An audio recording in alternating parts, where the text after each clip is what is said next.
Hey, my name is Matt, and I'm back with more of the best of the West. In this video, I want to tell you how to hike Devil's Garden in Arches National Park. You can see behind me all these formations. I'm standing in Devil's Garden on the hike right now, most of the way through the hike, and thought I'd give you a little video here on how to do Devil's Garden.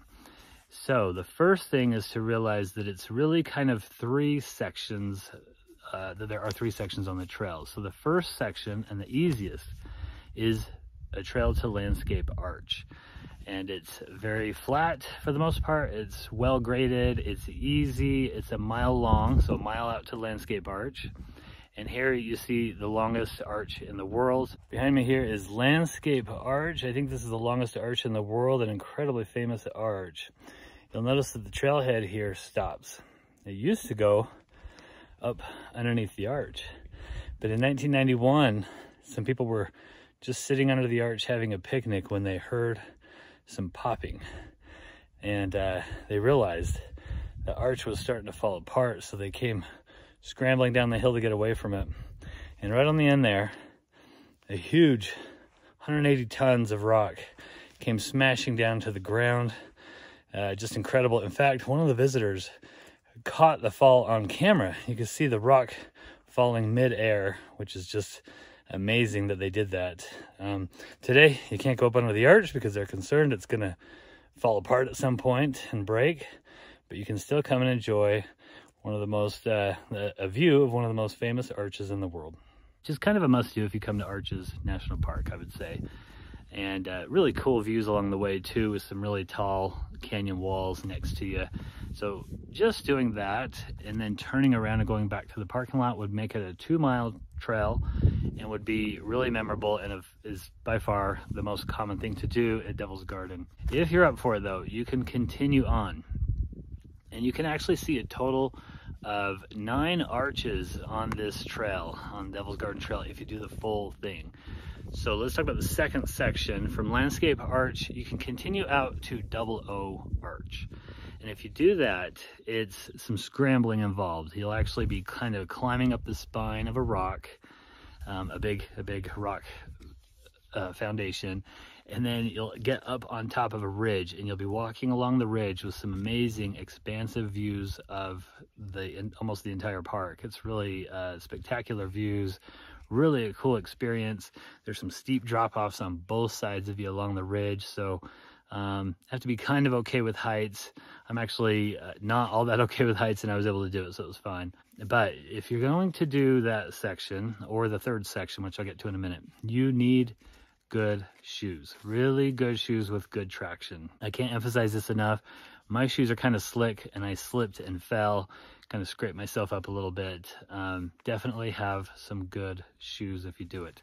I would also recommend some walking sticks. So my buddy here who's with me, he has some walking sticks, and they would have been real nice if I had some for sure. So I came a little unprepared.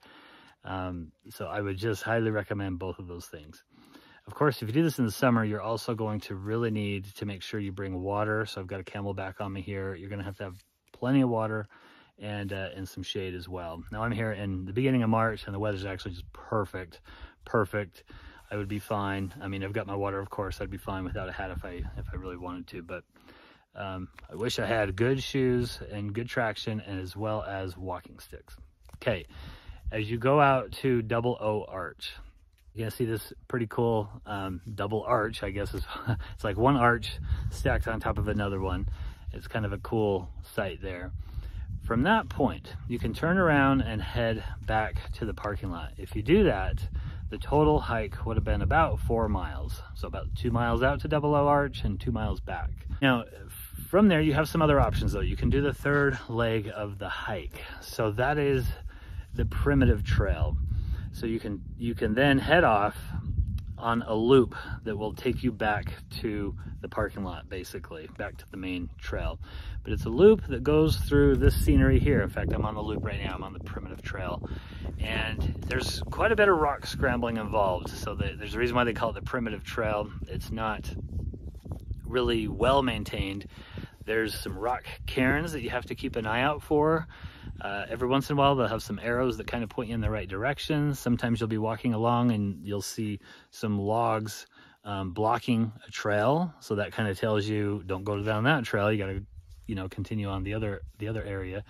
So you have to do a little bit of route finding, and you really do need to be prepared for this one. So there was a couple of rocks that we had to really slide down on our butts and get down to the bottom. They were quite steep.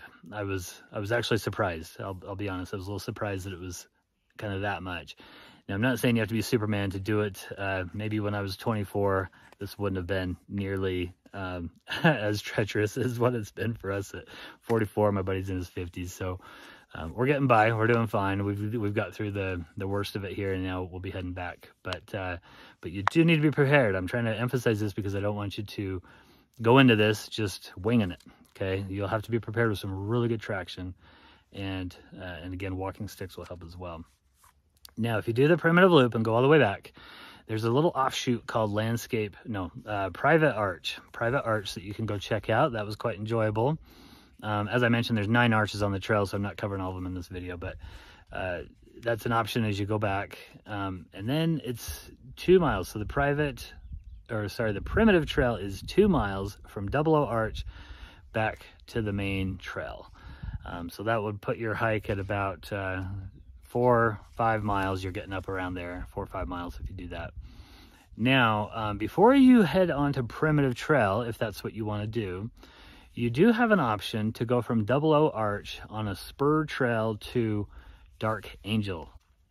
Now, we actually tried to do this, and we ended up on primitive trail anyway, coming back. So we actually missed the signage for Dark Angel. We don't know where we missed it. We're really not sure, because there was a sign that said Dark Angel, and we followed it, and somehow we ended up on primitive trails. So if you do Dark Angel, if you want to do that little spur, that spur is a 0.4 out and then 0.4 back, so 0.8 miles. If you want to do that one, then I would ask a ranger before you go, just to make sure, you know, you catch the right signage there. Maybe it was just us. Maybe we were just spacing it or something like that, but we missed it. We thought we were on the trail. We were actually on the primitive trail heading back towards the parking lot. Okay, now one other thing is that when you start the trail, you can pick up a pamphlet at the trailhead. It costs 50 cents, so bring a few quarters and pay for the pamphlet. I would definitely recommend it because it tells you about the trail, and it also has the map. So as I mentioned, there's the 3 sections of the trail. This is the main one with the big dark pink line there that goes to Landscape Arch and back. And then you can go on the dotted line out to 00 Arch and back if you want. Here's the spur trail to Dark Angel and back. And then if you want to do some rock scrambling, you go on the primitive trail around here and back to the start. So 3 different sections, each with their own technical difficulty. If you're doing Devil's Garden, hopefully this helps you out. Now, we have many other videos on our channel about Arches National Park. We have a whole playlist. Check it out. We cover other hikes like Delicate Arch and just a lot of things that are going to help you get excited for your trip and help you get prepared for your trip. So make sure to check that out. If you're thinking about doing Devil's Garden, you really need to do at least the first section of Devil's Garden for sure. So I hope you have a great trip, and we'll see you next time.